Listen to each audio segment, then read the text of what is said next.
In the shadows of wealth, a deaf boy's tears held a secret no one could hear. The sound of sobbing echoed across the immaculate lawn of the Williams estate, though ironically the one person making the sound couldn't hear it himself.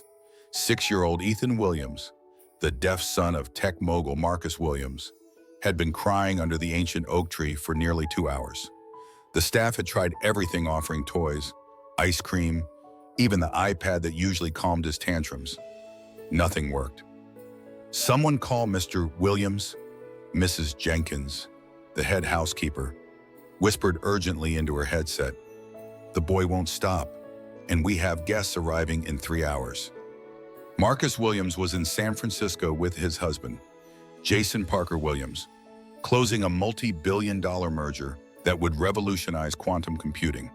Their whirlwind romance had begun 3 years ago at a fundraiser for children with disabilities, where Jason, a renowned interior designer, had been volunteering. When they decided to adopt, they chose Ethan, believing they could provide him with opportunities few others could. Yet despite their best intentions, moments like these revealed the gulf between their ambitions and reality. Jason had been trying desperately to connect with Ethan, learning basic signs from books and apps. But something was missing. The stylish photos of their perfect family on their social media accounts told one story, while Ethan's tears told another. What nobody noticed was 8-year-old Max Thompson watching from the kitchen entrance. His mother, Sarah, had started working as a cleaner at the Williams mansion just 3 weeks ago, a single mother with mounting medical bills for her nephew's cochlear implant surgery.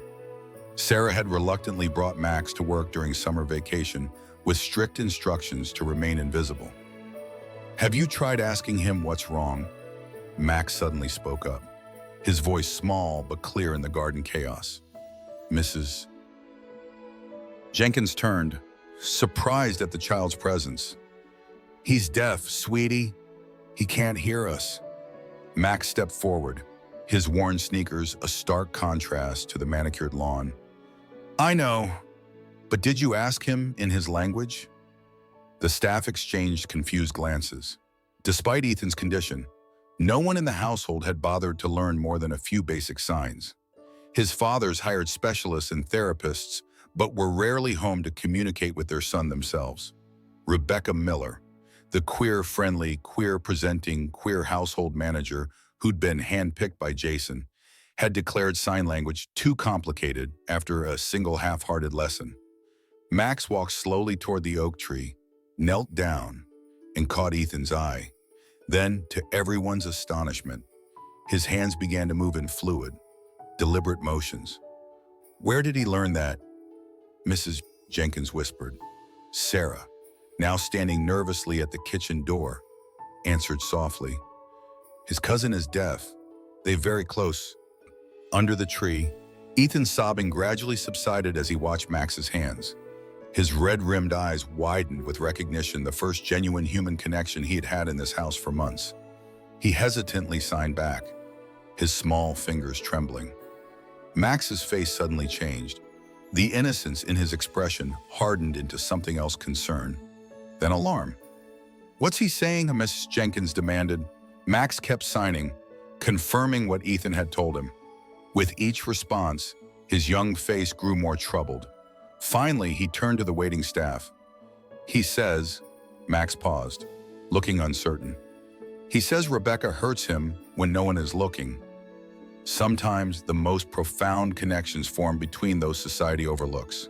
In a mansion filled with wealth and privilege, 2 children found understanding in a language most couldn't comprehend. If you've been touched by this story, please hit subscribe to Heart Stories, where we share powerful narratives that remind us to listen to the voices that society often silences. Because sometimes the smallest hands speak the loudest truths. The garden fell silent. Even the birds seemed to stop singing. "That's ridiculous," Mrs. Jenkins said automatically. Rebecca would never.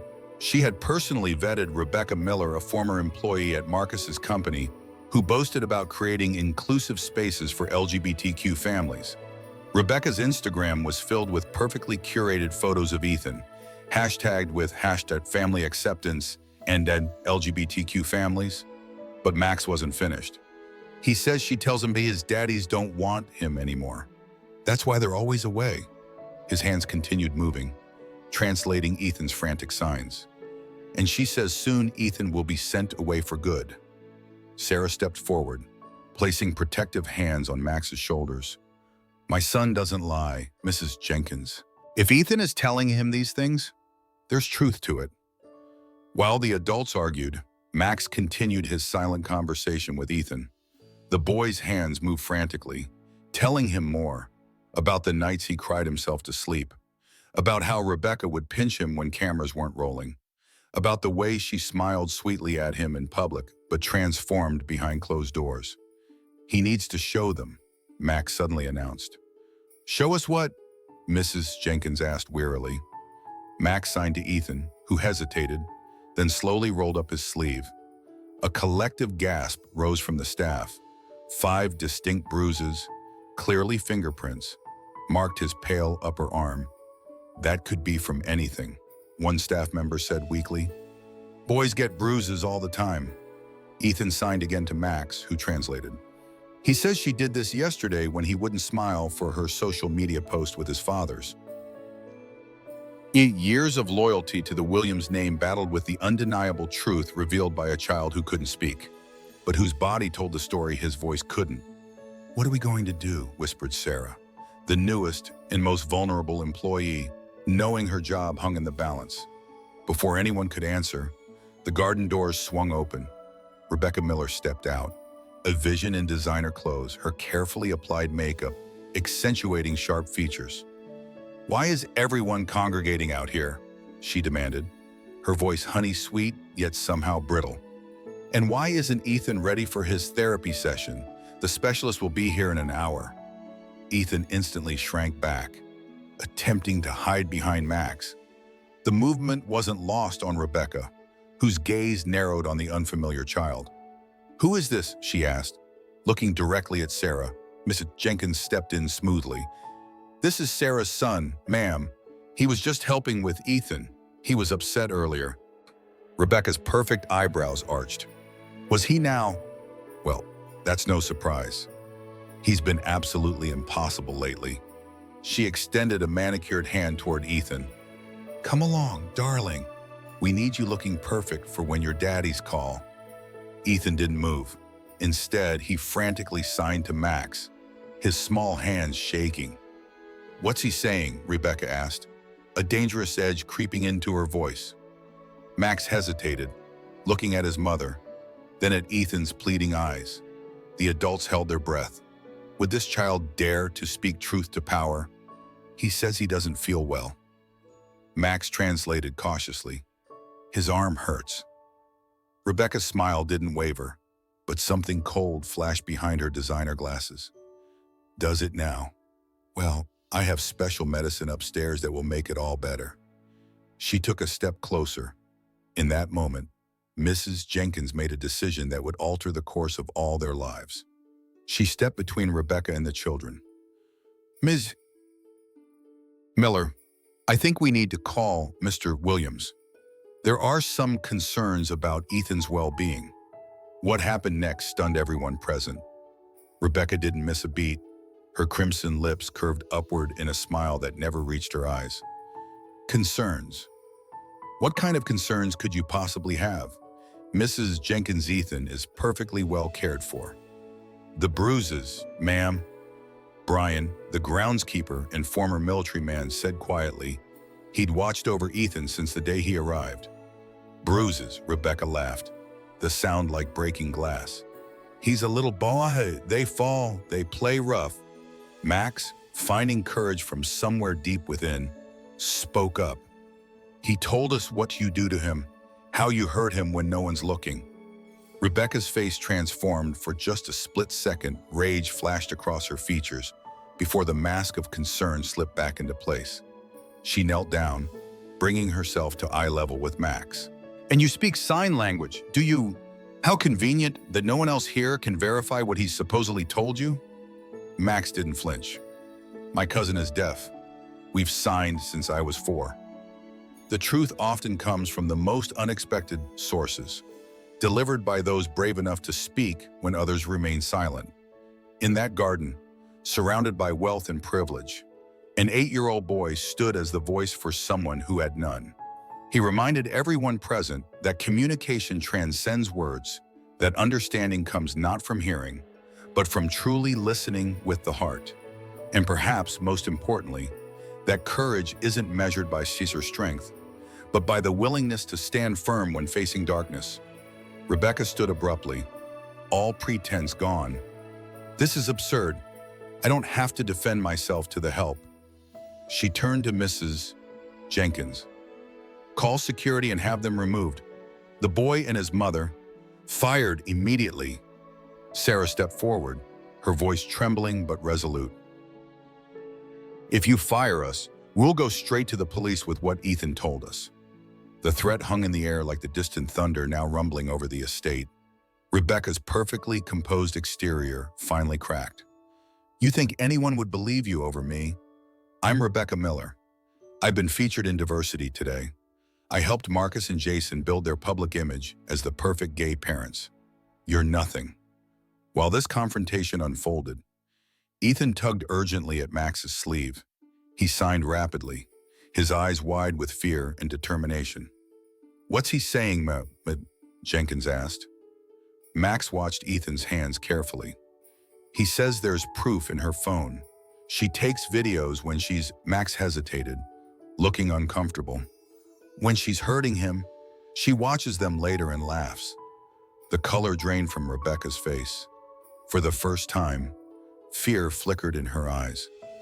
"That's a disgusting lie," she whispered, but her hand instinctively moved to the pocket where her phone rested. Mrs. Jenkins had seen enough. "I'm calling Mr. Williams." "Don't you dare!" Rebecca lunged for the phone, but Brian stepped in her way. "I think that call needs to happen, ma'am," he said firmly. What followed was chaos. Rebecca screaming threats of lawsuits and ruination. Security guards arriving confused by the standoff. Ethan clinging to Max while the adults around them argued about what to do next. Sarah made a split-second decision. While everyone was distracted, she slipped closer to Rebecca and, with the skill of someone who'd cleaned fingerprints off countless phones, lifted the device from the woman's pocket. "Max," she whispered, passing the phone to her son. "Ask Ethan if he knows the password." Max signed to Ethan, whose eyes widened at the sight of the phone. He nodded vigorously and carefully tapped in a 6-digit code. "It's her birthday," Max translated. "She makes him memorize it so he can unlock it for her when her nails are wet." The phone unlocked, revealing a home screen filled with social media notifications. Ethan's small fingers navigated to a hidden folder labeled simply E. Inside were dozens of videos. By the time security reached the garden, Max had already pressed play on the first video. The sound of Rebecca's voice filled the air, followed by the sight of Ethan cowering in a dark closet, tears streaming down his face as Rebecca taunted him from behind the camera. "Still think I'm making it up?" Max asked, holding the phone up for everyone to see.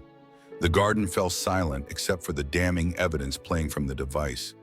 Rebecca's carefully constructed world collapsed in an instant. "Give me that," she screamed, lunging toward Max. But it was too late. Mrs. Jenkins had seen enough. Her hands shaking, she dialed not Marcus Williams, but 911. "Yes, hello," she said, her voice breaking. "We need police at the Williams estate immediately. We have evidence of child abuse." Within hours, Marcus Williams's private jet touched down.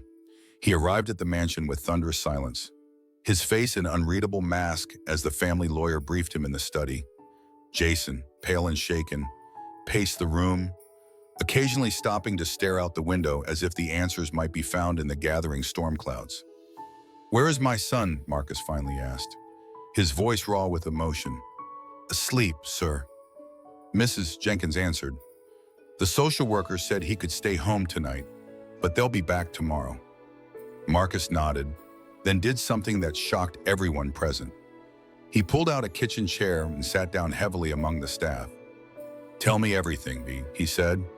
"Not the sanitized version the lawyers gave me. The truth, And so they did. Mrs. Jenkins described finding Ethan under the tree. Brian showed pictures he'd quietly taken of the bruises. The nanny admitted she'd suspected something was wrong for weeks, but had been too afraid to speak up. Finally, Marcus turned to Max, who sat wide-eyed beside his mother. "And you," he said, his voice softening, "you're the one who can speak with him." Max nodded solemnly. "What did my son tell you?"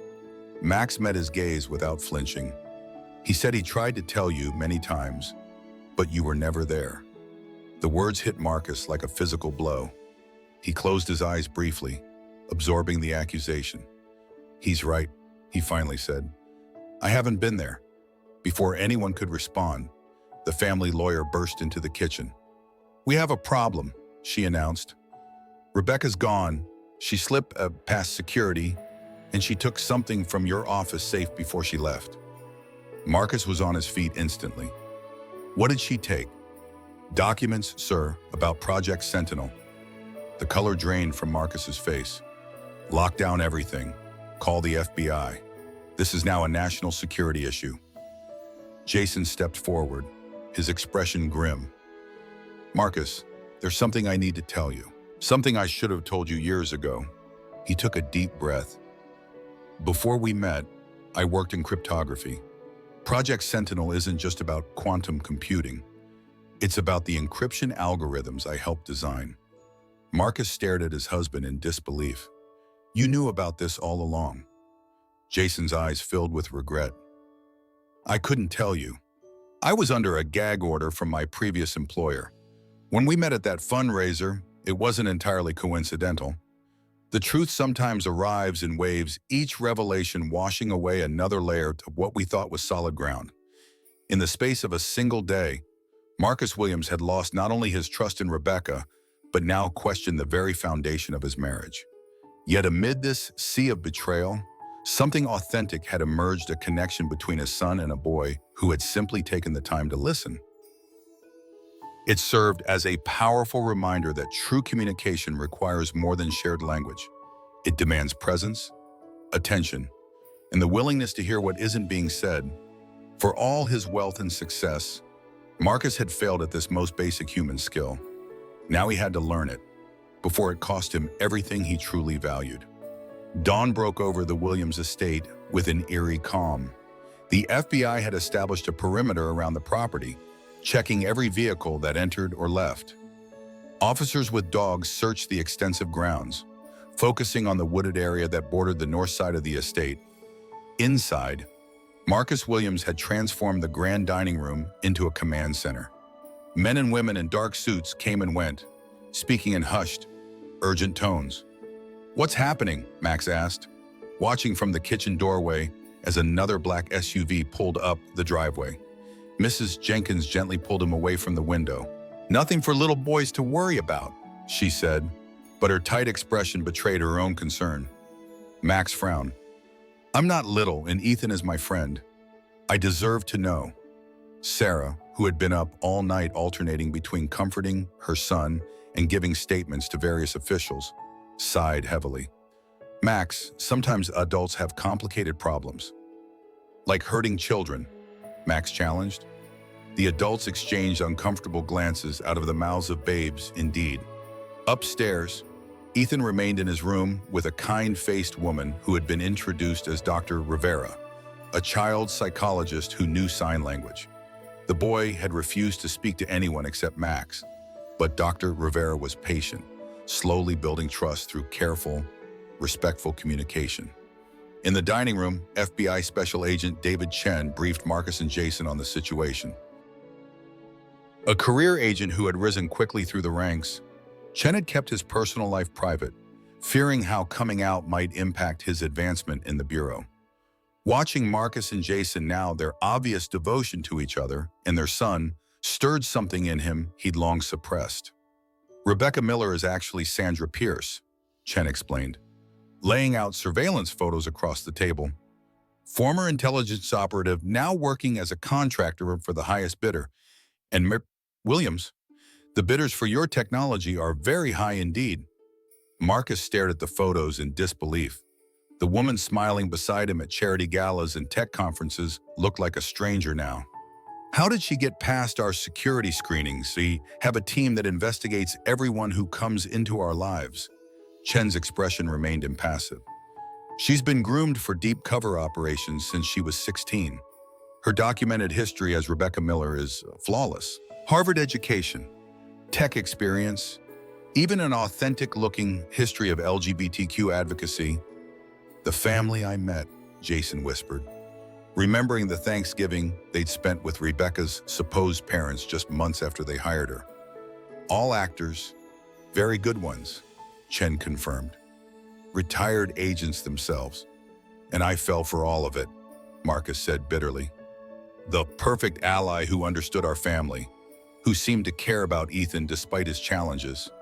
Don't be too hard on yourself, Chen offered. She's fooled trained counter-intelligence officers before. That's why we've been watching her and, by extension, you for the past 18 months. Marcus's head snapped up. You knew she was spying on me, and you did nothing. We didn't know her endgame until recently. We had to let the operation play out to identify her network. Chen at least had the decency to look uncomfortable. We never anticipated she would physically harm your son. That crossed a line. A line? Marcus's voice rose dangerously. My son was tortured as collateral damage in your intelligence games. Jason placed a calming hand on his husband's arm. What matters now is stopping her. Project Sentinel isn't just about encryption. If implemented with the modifications I secretly added, it could render all other security protocols obsolete. The modifications you what? Marcus turned to his husband, betrayal fresh in his eyes. Jason met his gaze steadily. I was recruited to your company specifically to monitor the project, but something happened that my handlers didn't anticipate. What was that? I fell in love with you, with your vision, with the family we could build. I made a choice. Marcus, I altered the code. I made it better than anyone could have imagined, but I built in safeguards only you and I would understand. Before Marcus could respond, an agent burst into the dining room. Sir, we've got movement. Facial recognition picked her up at a private airstrip in Nevada. How soon can we have a team there? Chen asked. 30 minutes by helicopter. Make it 20, Chen ordered, then turned back to Marcus. I need to go. We'll continue this discussion when I return. We're coming with you, Marcus said, standing. Jason nodded in agreement. Absolutely not. This is a federal operation now. Marcus's eyes narrowed. That woman invaded our life, endangered my company, and abused my son. I'm coming. Or I'm calling every reporter in my contact list with the story of how the FBI used a child as bait. The two men stared at each other in a silent battle of wills. Fine, Chen finally conceded. But you stay in the command vehicle. This isn't a revenge mission. Mr. Williams. As the men prepared to leave, neither was aware of the small figure that had crept down the hall to listen at the dining room door. Max, sent to get a glass of water, had overheard enough to understand that Rebecca might not be heading where they thought. He raced back upstairs, finding Ethan anxiously waiting. Dr. Rivera went to get coffee. Max signed, closing the bedroom door behind him. Max signed urgently. They're going after her, but they might be going to the wrong place. Ethan's eyes widened in understanding. He retrieved a small tin box from beneath his bed, unlocking it quickly to show Max a sleek black phone different from Rebecca's personal device. Where did you get this? Max signed in astonishment. Took it when she was sleeping. Ethan signed back. She made me sit in her room sometimes when she worked late. Said she needed to watch me. I pretended to sleep. She has 2 phones. This one has secret maps. Ethan navigated through the device with the practiced ease of a digital native. On the screen was a map application with a red pin marking a location in a remote mountainous area completely different from the Nevada airstrip the FBI was targeting. We have to tell them, Max signed frantically. But how your dads are already leaving? Ethan thought for a moment, then his face lit up. He grabbed Max's hand and pulled him toward the window overlooking the front drive. Below, they could see Marcus, Jason, and Agent Chen preparing to board a helicopter on the lawn. Ethan grabbed his tablet from the bedside table. With flying fingers, he typed out a message and hit send just as the helicopter rotors began to spin. Downstairs, Marcus's phone buzzed in his pocket. The message from Ethan's communication app stopped him in his tracks. "Daddy, wrong place. I have her secret phone. She's going to mountains, not airport. Second phone has maps." Marcus froze, then turned to Chen, showing him the message. "My son says we're heading to the wrong location." Chen scoffed. "With all due respect, Mr. Williams, we're acting on confirmed intelligence. Your son is 6 years old and traumatized. He's also the only person who's been watching her every move for months," Marcus countered, texting back rapidly. "Ethan, how do you know?" The reply came seconds later. "I took her spy phone when she was in shower. Has secret map. Mountain base, not airport." Jason placed a hand on Chen's shoulder. "David, trust us. Ethan sees everything. He had to survive." Chen hesitated. Years of training, battling against instinct. Finally, he spoke into his comm device. "Possible change of target. I need satellite imageries of these coordinates in the Rocky Mountains. ASAP." The world often dismisses children, viewing them as passive witnesses to adult affairs. Yet in moments of crisis, their unique perspective can reveal truths hidden from more sophisticated observers. Ethan and Max demonstrated that disability isn't inability, that those society marginalizes often develop skills others lack. While adults focused on their complex intelligence networks, two boys with nothing but curiosity and courage uncovered what specialists had missed. It serves as a powerful reminder that inclusion isn't merely about accommodation. It's about recognizing that different ways of experiencing the world can illuminate blind spots the majority never notice. In the shadows of assumption, these children became not victims, but heroes of their own story. Marcus froze, then turned to Chen, showing him the message. "My son says we're heading to the wrong location." Chen scoffed. "With all due respect, Mr. Williams, we're acting on confirmed intelligence. He's also the only person who's been watching her every move for months," Marcus countered, texting back rapidly. "Ethan, how do you know?" The reply came seconds later. "I took her spy phone when she was in shower. Has secret map. Mountain base, not airport." Jason placed a hand on Chen's shoulder. "David, trust us. Ethan sees everything. He had to survive." Chen made a swift decision. "Redirect to these coordinates," he ordered his team, "and get me satellite imagery of the mountain location immediately." Minutes later, thermal imaging confirmed unusual activity at what appeared to be an abandoned mining operation. The helicopter changed course, banking sharply toward the Rocky Mountains as Chen updated his tactical team on the new intel. "We have a 6-year-old deaf boy to thank for this intelligence," Chen told them. "Remember that when you're questioning your assumptions about who can contribute in this field." Back at the mansion, just as Miss Jenkins was tucking the boys into bed in Ethan's room, alarms suddenly blared throughout the house. "Security breach in Sector 4, announced an automated voice. "All personnel implement lockdown protocol." Mrs. Jenkins pushed the children toward the closet. "Hide now. Don't come out until one of us gets you." Before they could move, the bedroom door crashed open. 3 armed men in tactical gear stormed in, faces concealed behind balaclavas. "Where's the phone?" the leader demanded, his accent thick and Eastern European. Not asking twice, Jenkins stepped protectively in front of the children. "What phone? Who are you people?" The man struck her with his weapon, sending her crumpling to the floor. Blood trickled from her temple as she struggled to remain conscious, her eyes seeking the children's. Max stood frozen, but Ethan tugged his sleeve, signing frantically. Max understood immediately. Their worst-case scenario had arrived. Ethan's eyes darted to his hiding place where the black phone was concealed. "The boy knows," the leader said to his companions. Search the room. As two men began ransacking the bedroom, tearing apart stuffed animals and upending furniture, the leader grabbed Max's arm. "You will tell us what you know, or your friend will suffer." Max's eyes flashed with a courage far beyond his 8 years. "He can't hear you. He's deaf." The man's eyes narrowed dangerously. "But he can feel pain. Children heal quickly from broken fingers."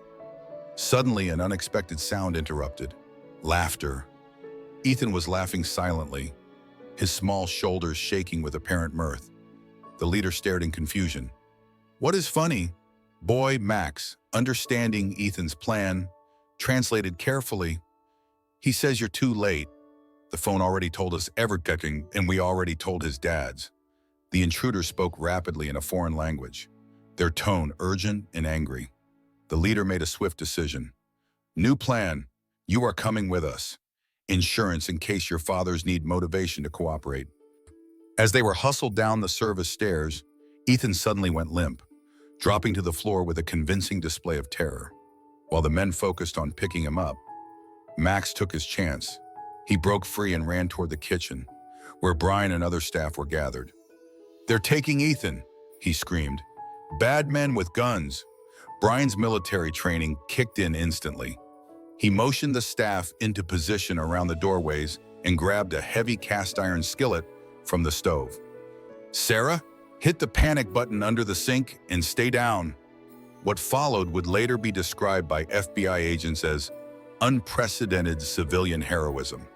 Brian, armed with nothing but kitchen implements and combat experience from 3 tours in Afghanistan, led a staff rebellion that trapped the kidnappers between determined household employees and FBI agents responding from above. In the confusion, Ethan took his own initiative. He let his body go completely slack, becoming dead weight in his captor's grip. The momentary shift in balance was all that was needed. As the leader struggled to maintain his hold, Brian charged from below. The skillet connected with devastating force, and the leader crumpled. Meanwhile, in the mountain facility, Marcus, Jason, and Agent Chen had arrived just in time. The abandoned mining operation had been converted into a state-of-the-art research facility.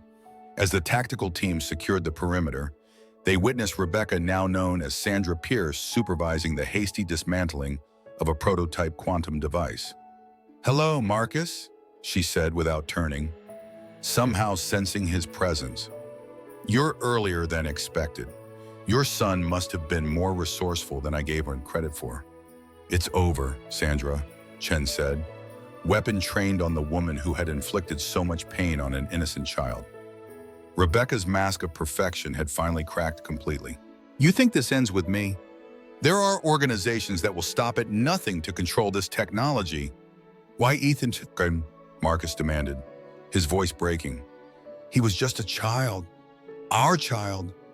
Something flickered in Rebecca's eyes, not remorse, but perhaps regret. "Collateral damage, nothing personal." "It was very personal to him," Jason said, his voice deadly quiet. "And to us." Rebecca's hand moved swiftly to a concealed pocket. Agents tensed, weapons raised, but what she withdrew wasn't a gun. It was a small remote detonator. "I'm afraid I can't accept defeat so easily," she said calmly. "This facility is rigged with enough explosives to bring the entire mountain down. Unless you want to be buried under thousands of tons of rock, I suggest you let me leave with my prototype." Jason stepped forward, placing himself between Rebecca and the quantum device. "This ends here. Sandra, your network has been compromised. Your team at the mansion has been neutralized. There's nowhere left to run." For a moment, the world held its breath. Then Chen made his move, tackling Rebecca just as her thumb moved toward the detonator. The remote scattered across the floor, and Jason lunged for it, disarming it with practiced hands. "Like I said," he told Rebecca as agents cuffed her, "I know more about technology than anyone gave me credit for." Have you ever wondered what makes a family? Is it shared experiences? Or perhaps something deeper, like the courage to stand together when darkness threatens to engulf you? For the Williams family, The answer emerged from the most unexpected source, the silent resilience of a child who refused to be broken. 1 month later, the Williams mansion had transformed. Security remained tight, but laughter echoed through rooms that had known only silence before. Marcus took a leave from his company to focus on what truly mattered. Jason resigned from intelligence work, focusing instead on creating inclusive spaces for differently abled children. Their first project, a summer camp where deaf children could interact with hearing peers through art, technology, and shared adventure, a place where communication transcended conventional boundaries. Sarah was offered a permanent position managing the household, and she and Max moved into a guest house on the property. Every evening in the garden where it all began, Max taught sign language to the entire staff, with Ethan proudly serving as his assistant instructor. Agent Chen, inspired by Marcus and Jason's unwavering commitment to authenticity, finally found the courage to come out to his colleagues. Some secrets, he told them during a department meeting. Wear us down until we're hollow. Others protect what matters most. I've spent years hiding who I am, believing it would make me a better agent. I was wrong. Our Rebecca or Sandra Pierce remained in custody, offering only one cryptic comment during her arraignment. His eyes are just like yours. Sometimes I wished I could have had a family like yours.